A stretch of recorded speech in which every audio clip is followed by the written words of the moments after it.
graça e a paz do nosso Senhor Jesus, amado irmão e amada irmã, Deus abençoe muito a vida de cada um de vocês. Chegamos agora no terceiro episódio dessa nossa minissérie sobre cobiça, o pecado silencioso, parte 3 e parte final, na verdade, onde nós estamos tratando aqui justamente sobre essa cobiça que pode se infiltrar sorrateiramente no coração de cada um de nós. E para isso nós estamos usando o texto bíblico no Evangelho de Marcos. Você já pode ir aí abrindo a sua Bíblia. Evangelho de Marcos, capítulo 10. Nós vamos ler dos versículos do 17 até o 27. Marcos 10, de 17 a 27. Vamos falar ali sobre aquela passagem do jovem rico que vai perguntar ao Senhor Jesus: o que farei para herdar a vida eterna? E esse é um dos trechos conhecido como vários outros trechos, as palavras duras de Jesus. E uma dessas palavras é essa, quando Jesus vai dizer a frase conhecida: é mais fácil o camelo passar pelo fundo da agulha do que o rico entrar no reino dos céus. E a gente está entendendo isso nessa manhã e ao mesmo tempo ao longo dessa minissérie, como que essa riqueza, que na verdade pode se tornar um ídolo ou uma cobiça por qualquer coisa do nosso coração, como que isso pode nos cegar espiritualmente. Nós já andamos aí pelo o primeiro episódio, onde nós verificamos ali justamente nessa pergunta básica aí do jovem e a resposta de Jesus quando ele fala com os discípulos, na verdade, é o perigo da avareza, o perigo da cobiça, o perigo da riqueza, Ou seja, como que isso existe, como que isso acontece. E, em segundo lugar, as razões do perigo, ou seja, existe a cobiça, é um fato, ela está no coração do ser humano e se não for dominada e lançada fora, ela vai nos cegar espiritualmente. A razão desse perigo da cobiça, por que que isso acontece, e hoje nós vamos falar nesse terceiro episódio como lidar com esse perigo. Como nós devemos olhar para o perigo da cobiça, lidar com ele e justamente dominar o nosso coração, ganhar a nossa alma, como diz o Senhor Jesus, e termos assim a nossa consciência dominada pelo Espírito, lançando fora todo medo, que era o medo desse jovem, lançando fora toda a cobiça, que era a cobiça desse jovem, dessas coisas que muitas vezes sentimos um vazio e elas podem desmoronar se a nossa vida está baseada simplesmente na cobiça deste mundo.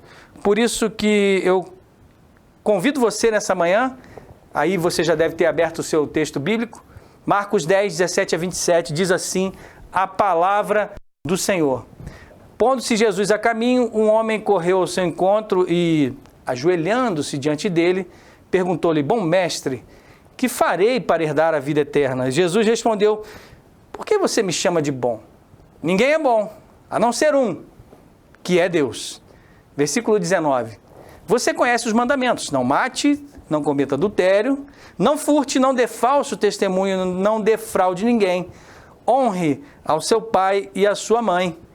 Então o homem respondeu: mestre, tudo isso tenho observado desde a minha juventude. E Jesus, olhando para ele com amor, disse: só uma coisa falta a você.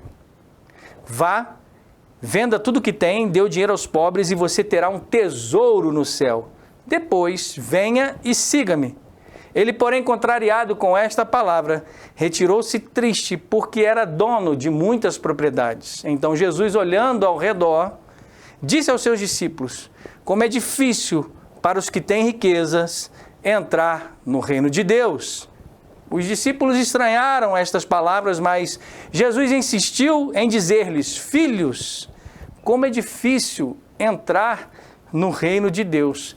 É mais fácil o camelo passar pelo fundo de uma agulha do que o rico entrar no reino de Deus. Eles ficaram muito admirados, dizendo entre si: sendo assim, quem pode ser salvo? Jesus, olhando para eles, disse: para os seres humanos é impossível. Contudo, não para Deus, porque para Deus tudo é possível. Esta é a palavra do Senhor. Por isso já fizemos uma introdução, já falamos sobre o perigo da cobiça, já falamos também no episódio 2 as razões do perigo da cobiça, e agora a gente adentra no episódio 3 justamente para falar como lidamos com o perigo da cobiça, como eu e você podemos lidar com o perigo da cobiça, já que ele existe, já que ele acontece por uma razão e algumas razões do nosso coração. Como é que a gente, precisando ser aí um cristão verdadeiro, como podemos ser? Porque a pergunta do jovem rico era essa: o que farei para herdar a vida eterna? Ou seja, como posso ser um cristão verdadeiro? E nessa manhã a gente aprende finalmente com Jesus como lidar com a cobiça. E por isso eu quero trazer nessa manhã algo muito prático para você lidar com as cobiças ou aquilo que pode se tornar um ídolo no seu coração. Vamos trazer aqui a ilustração de uma árvore. Imagine aí uma árvore, ou até mesmo se você pode aí, tem papel e caneta, desenhe, né? Se eu tivesse aqui um quadro, a gente desenhava agora. Mas imagine a ilustração de uma árvore, só que começando da raiz, o tronco e as folhas depois ali dos galhos, né? O tronco junto com os galhos e as folhas. Vou repetir, e você pode desenhar aí, se você é um bom desenhista, faça isso. A raiz, a ilustração de uma árvore, o tronco e no final as folhas. Ou seja, a raiz é o nível da confiança, o tronco é o nível da sua atitude, ou seja, da atitude do seu coração, daquilo que você pensa e daquilo que você fala e age com o seu coração, ou seja, com o seu ser. Esse é o nível do tronco. E as folhas são o nível da ação, que é de onde justamente brota o fruto da sua vida. A cobiça, ela pode se manifestar como um fruto ruim, um fruto amargo, um fruto podre, perigoso, venenoso até mesmo. Por isso que você tem que ter essa ilustração nessa manhã. Pastor Vinícius, como eu posso lidar com o perigo da cobiça? Imagine uma árvore e aí vamos em frente e a gente vai falar agora sobre a raiz. A coisa mais fundamental para a árvore, na verdade, olhando para a nossa como uma árvore que pode frutificar, a raiz é o que existe de mais fundamental. E se você quer manter a cobiça longe do controle do seu coração, você tem que ir na raiz do problema. E como é que eu faço isso então? Você olha comigo para o versículo 21 e você vai perceber que Jesus olhou para aquele jovem com amor. Por que o coração de Jesus se enche de amor por E aí talvez você possa responder, olha, Jesus era um homem amável, pastor. Por isso, e eu vou dizer para você, claro que ele era um homem amável. Mas o texto em destaque aqui, ele não era uma simples narrativa. Não era só porque algo estava sendo narrado e incluiu ali que Jesus era amável. Mas a razão por que Jesus se encheu de amor por aquele jovem. Por que ele amou aquele jovem? Por causa do que ele fazia? Será que era isso? Por quem ele era e como ele estava se apresentando para Jesus? Veja que o jovem diz para Jesus, mestre, eu obedeço a lei desde que eu era um rapazinho. Desde que eu era um rapazinho, eu sigo tudo, todos os mandamentos eu cumpro. E eu sou um exímio executor da lei desde a minha tenra juventude e adolescência. E aí, claramente, alguém pode pensar assim, então Jesus olhou para ele e pensou, amo o fato de você ser tão obediente, de amar seus pais, de ser alguém tão virtuoso pelos seus próprios méritos e esforço do seu braço e cumprir a lei, e é por isso que eu estou amando você? Claro que não. Jesus não o amou por essa razão, por ele ser um exímio executor, cumpridor da lei. A pergunta continua, por que Jesus o amou? A gente nunca vai poder entender, meu amado irmão e irmã, uma história particular na Bíblia, a não ser se a gente for capaz de entendê-la através da história principal da Bíblia. Ou seja, cada narrativa deve estar contida no contexto maior da Bíblia. Qual o significado da história bíblica como um todo? E nesse contexto de Marcos, e nesse contexto da vida de Jesus, nesse capítulo específico, essa história ela não está sendo narrada à toa. É justamente porque aquele jovem precisava entender quem era Jesus. E quando olhamos para o contexto maior, desse contexto menor em que Jesus diz, ali o texto nos revela que Jesus amou aquele jovem, nós passamos a entender que nesse caso aqui do jovem rico, nós temos que incluí-lo na maior história que é a Bíblia como um todo. E, em primeiro lugar, eu quero dizer o seguinte para você, que Jesus olha para ele e pensa, eu também sou um jovem. E Jesus era jovem. A gente precisa lembrar aqui que ele deveria estar ali mais ou menos entre os seus 31 e 32 anos. Ou seja, um rabi jovem. E Jesus se identifica com ele na juventude, porque aquele era um jovem empreendedor, um jovem chefe do seu empreendimento, da sua empresa, do seu trabalho. E Jesus olha para ele e o ama como jovem, que ambos eram jovens. E isso é muito interessante. Há uma identificação ali de toda a força, de todo o vigor e da juventude. Só que um estava de um lado da missão e o outro estava do outro lado da execução das coisas da vida e desse mundo. Por isso que, em segundo lugar, eu quero olhar para você e dizer também, além de Jesus olhar para ele e dizer, eu também sou jovem como você, Jesus olha para ele e pensa, eu também sou um jovem rico, e muito mais rico do que você, mais rico do que você possa imaginar. A Bíblia nos diz, o Novo Testamento nos revela, que desde a eternidade, isso está lá no primeiro capítulo de João, versículo 18, desde a eternidade, Jesus estava junto ao Pai. E se a gente coloca essa figura de Jesus junto ao Pai, a gente pode também se remeter, né? A gente pode lembrar da figura dos antigos banquetes nos palácios, onde as mesas eram mais assim ao chão e tinham aquelas almofadas e as pessoas se reclinavam próximas umas às outras. E geralmente próximos ao anfitrião ficavam somente aqueles que tinham a intimidade. Geralmente próximo ali nos palácios e nos banquetes palaciais, ali tinha o rei e geralmente só ficava próximo ao rei, ou seja, o governante paterno da cidade, aqueles que eram da família, aqueles que tinham intimidade, e só as pessoas mais próximas poderiam desfrutar daquela riqueza de banquete que o rei ou o governante estava dando ali naquele momento, ou seja, intimidade, só as pessoas podiam desfrutar da presença de um líder que dava o banquete no seu palácio. E Jesus estava junto ao Pai nessa comunhão eterna. Essa é e era, naquele momento em que ele se apresenta para aquele jovem, a riqueza da glória de Cristo Jesus na sua comunhão com o Pai. Ou seja, no palácio da eternidade, o soberano do universo tinha comunhão. Aliás, a Trindade em comunhão eterna sempre existiu e esteve sempre satisfeita na perfeição de amor nutrida pelas pessoas da Trindade. E é por isso que a maior riqueza de Jesus era a sua comunhão com o Pai. Ou seja, o que Jesus está dizendo aqui, meu irmão, minha irmã? Que nessa comunhão com o Pai, e uma vez ele faz isso de maneira indescritível, ele deixa essa riqueza com o Pai. Jesus abriu mão da sua glória para habitar como pobre entre os seres humanos.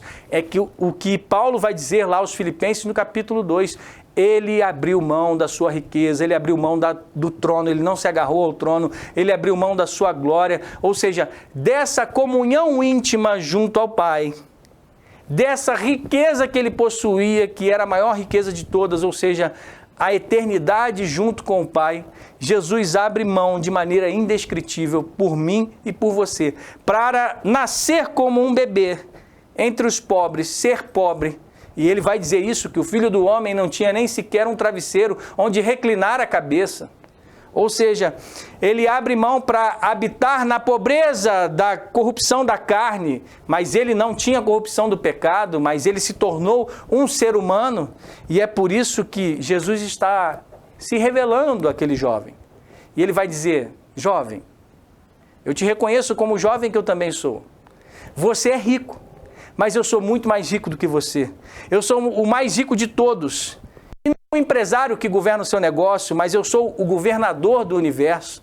Eu tenho a riqueza que ninguém jamais possuiu e eu vou deixá-la para sorver na cruz a pobreza mais profunda que o ser humano algum jamais experimentou, a pobreza da morte e do pecado, todo o pecado da humanidade recaído sobre os meus ombros, essa pobreza espiritual. eu vou sorver na cruz do Calvário. Eu estou abrindo mão da minha riqueza, jovem, para fazer isso naquela cruz. Eu sou o jovem rico governante, diz o Senhor Jesus, e vou abrir mão de tudo. Por que que Jesus faz isso? Por você, jovem rico. É como se ele estivesse dizendo isso àquele jovem. Estou abrindo mão da minha riqueza de comunhão com o Pai na cruz do Calvário por aqueles que são pobres de espírito, que estão com um vazio no coração, que é esse vazio no coração, jovem rico, que você está sentindo como se estivesse perdendo algo e que você precisa fazer para herdar a vida eterna, mas não é você que faz, sou eu que faço ao abrir mão da comunhão e da riqueza da glória com o Pai.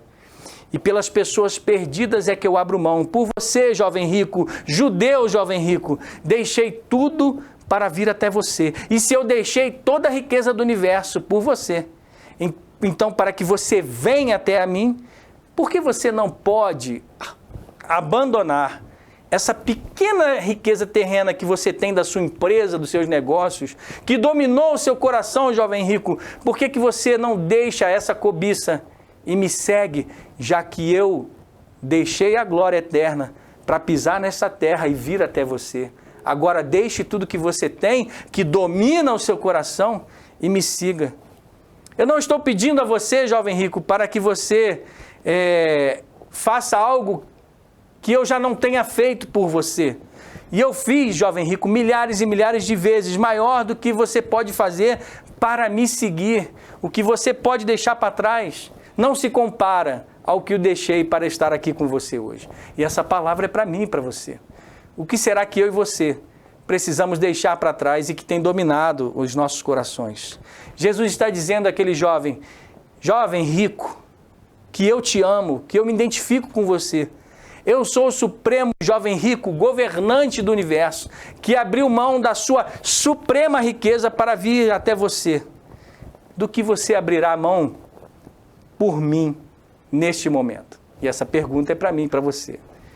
E é assim, meu amado irmão, minha irmã, que nós lidamos com o poder e o perigo da cobiça. É assim que vamos até a raiz do nosso coração quando entendemos o que Cristo fez por nós na cruz do Calvário, quando Ele abriu mão da sua glória e da riqueza da comunhão do Pai, por mim e por você. Quando isso toca o nosso coração, nos comove, nos faz entender o seu grande amor, isso se torna espiritualmente eficaz na raiz do nosso coração, pois nos maravilhamos com a obra de Cristo. E quando a gente fica maravilhado com a obra de Cristo, maravilhosa graça, diz o hino, nós deixamos para trás tudo aquilo que domina o nosso coração e nos tornamos servos do Senhor Jesus e passamos a segui-lo.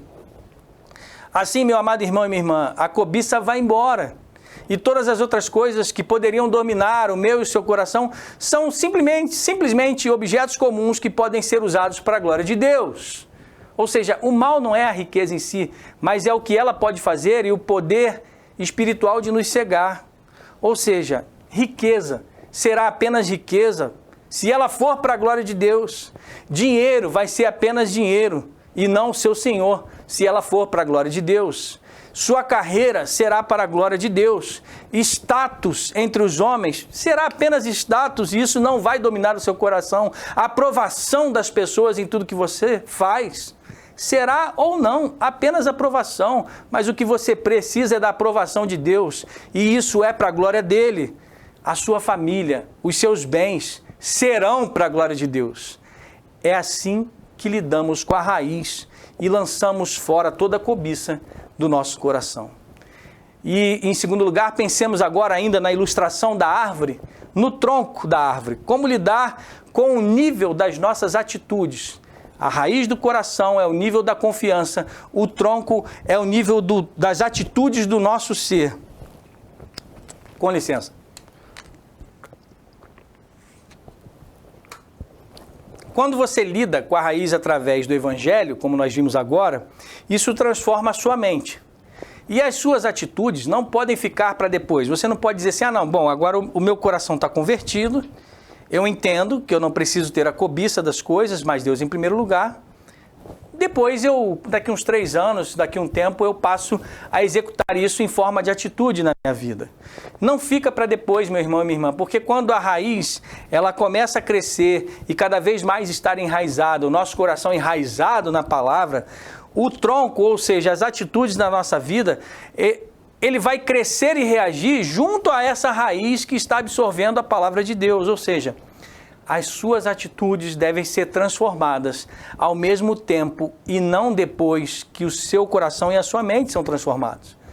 Então você precisa ter atitudes que condizem com o seu coração e com aquilo que você fala. Então, por esse poder do Evangelho da Graça, as suas atitudes não se manifestam mais como no velho homem, por exemplo, quando possuíamos inveja. Será que eu e você sentimos inveja quando alguém é abençoado? Essa é a nossa atitude, quando alguém está ali progredindo diante do Senhor, é abençoado, passou num concurso público, passou na faculdade, está alcançando vitórias diante do Senhor, porque Deus está abençoando para que Ele abençoe também as outras pessoas, e isso tem que ficar muito claro. Esse tipo de atitude, inveja, por exemplo, vem do poder da cobiça, e não é de alguém transformado por Deus. E será que eu e você só nos relacionamos com as pessoas que vão trazer algum tipo de vantagem para a nossa vida? Ou será que nós ficamos ali nos relacionando só com as pessoas que vão trazer algum tipo de vantagem? Ou será que nós nos relacionamos com todas as pessoas de todos os níveis, sem nenhum tipo de preconceito? Essa é uma pergunta também para mim e para você. Você só fica feliz se estiver comprando algo novo o tempo todo? Ou seja, quando você está deprimido aí, será que você usa o cartão de crédito e vai às compras? E em seguida essas compras e a utilização do seu cartão, da conta bancária, do Pix, do cartão de crédito, para comprar algo novo, para tentar preencher o vazio do coração. Em seguida, logo depois que você pagou lá e nem recebeu o produto ainda, mas depois que você comprou na internet, por exemplo, será que a depressão vai embora? Se é assim que nós agimos, se é assim que são as nossas atitudes, essas coisas são cobiça e dominaram o meu e o seu coração. Por isso, cuidado, é o alerta dessa manhã. Precisamos mudar as nossas atitudes pelo poder do Evangelho. Agora, vamos às folhas, terceira parte. Falamos sobre raiz, que é o nível da confiança, falamos sobre o tronco, que é o nível das atitudes de todo o nosso ser, e agora nós vamos às ações concretas, ou seja, as folhas, aquilo que gera o fruto. As folhas são as ações reais da nossa vida. Não basta apenas dizermos que não sentimos cobiça, inveja e etc. Pois se o coração é transformado, as atitudes na mente e no nosso ser serão transformadas, então o nosso comportamento, vou repetir, o nosso comportamento, as nossas ações, elas vão mudar também.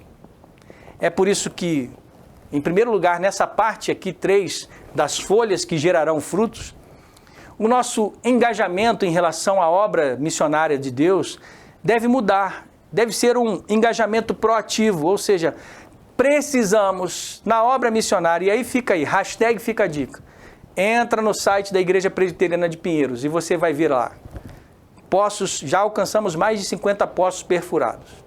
Nós já mandamos mais de 160 mil reais em ajuda financeira para a Ucrânia, para que as pessoas tenham lá o seu alimento. Nós estamos aí alcançando as pessoas com cestas básicas. Queremos alcançar também mais de 50 mil cestas básicas. Por isso, meu amado irmão e irmã, você deve ser engajado em ajudar os necessitados. Era isso que Jesus estava tentando ensinar ao coração daquele jovem. Disse para ele essa palavra dura, telegrafou a pancada e disse: para de buscar reconhecimento nos seres humanos e pega as bênçãos do Senhor que eu te entreguei e ajuda os pobres. Não para que ele se tornasse um pobre. Jesus não estava pedindo para que aquele jovem deixasse de ser um empresário, para que ele deixasse de ter a sua renda, deixasse o seu empreendimento, mas para que ele usasse os seus recursos para alcançar os vulneráveis. Por isso, em primeiro lugar, nessa parte 3 aqui das folhas, ou seja, as suas ações, o seu comportamento concreto aí, você precisa se importar com o próximo. Em segundo lugar, nos frutos, nas folhas, nas ações, você precisa esquecer qualquer tipo de ideia legalista que diga: olha, eu já faço a minha parte, pastor. Ah, pastor, na igreja eu já dou o dízimo, 10%, eu estou conectado com isso é o que basta e já sigo o mandamento bíblico, pastor. Então, pelo meu esforço percentual, eu contribuo o suficiente para a obra. Não é isso. Mas não é mesmo. O que Jesus nos ensina nessa manhã é que precisamos ser generosos na obra do Senhor. Você é generoso? Você contribui com generosidade?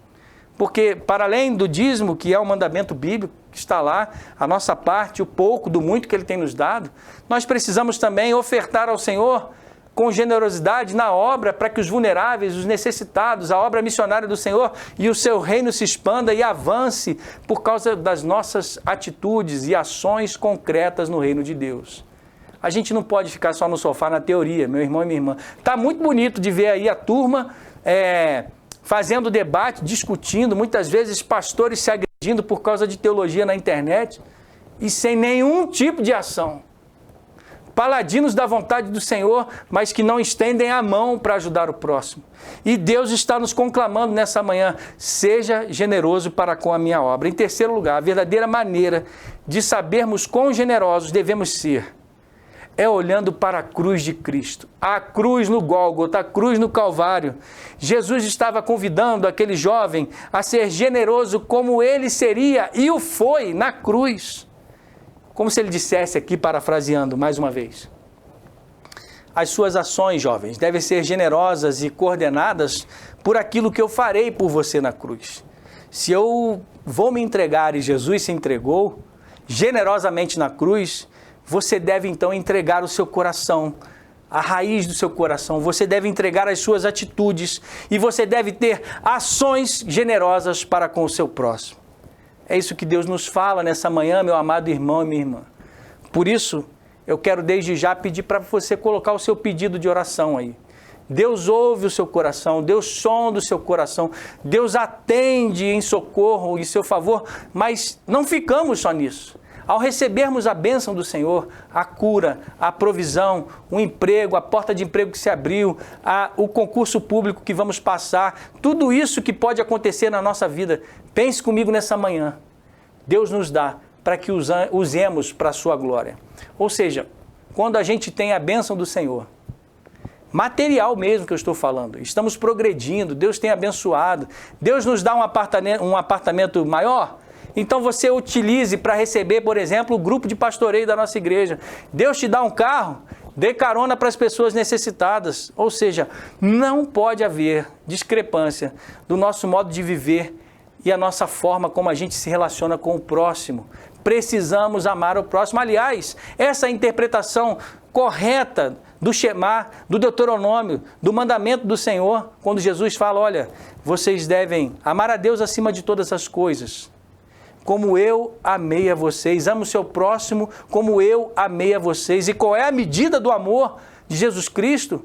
É o amor da cruz, é o amor sacrificial. E não importa o quão sacrificante seja para alcançarmos a vida daqueles que estão empobrecidos pelo pecado, cegos espiritualmente por causa das correntes e das masmorras do pecado. Por isso que eu e você precisamos olhar para Jesus, porque Ele se entregou sacrificialmente por mim e por você. O poder de Jesus Cristo sempre irá em direção daqueles que se afastam do poder da cobiça. Por isso, nessa manhã, nós somos conclamados a não nos afastarmos de Jesus. Porque se nós nos afastarmos, a cobiça se achegará ao nosso coração. Foi isso que Deus disse: cuidado, o pecado bate à porta, cabe você a dominá-lo. Por isso que nessa manhã precisamos orar e pedir: Senhor, nos usa para a Tua glória e tudo aquilo que o Senhor nos der, que redunde em honra ao Teu santo nome. Traz em nós a Tua santidade, enche-nos do Teu Espírito, para que possamos glorificar o Teu santo nome. Já colocou o seu pedido de oração aí? Coloque, porque nessa hora nós vamos orar e nós vamos pedir e clamar ao Senhor para que Ele nos abençoe e para que Ele nos ensine a dominar a cobiça e, rejeitando, possamos lidar com a confiança, possamos lidar com as atitudes e com as ações concretas, sempre transformados pelo poder do Evangelho. Que Deus nos abençoe. Amém. Vamos orar? Feche seus olhos aí no seu lugar e que o Senhor Jesus seja servido em nos usar. Deus, nós te louvamos nessa manhã, engrandecemos o teu nome. Magnificado seja o Senhor em nossa vida, a ti pertence todo o poder e toda a glória.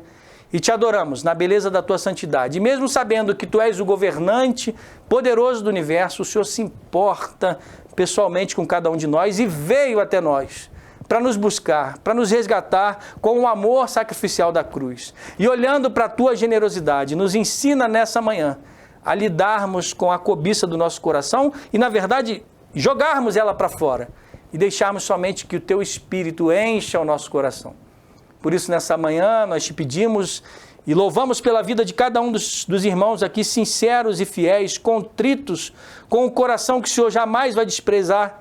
Por isso, dentro dessa contrição, nós te pedimos e clamamos, abençoa, Senhor, a vida de cada um dos meus irmãos e irmãs aqui.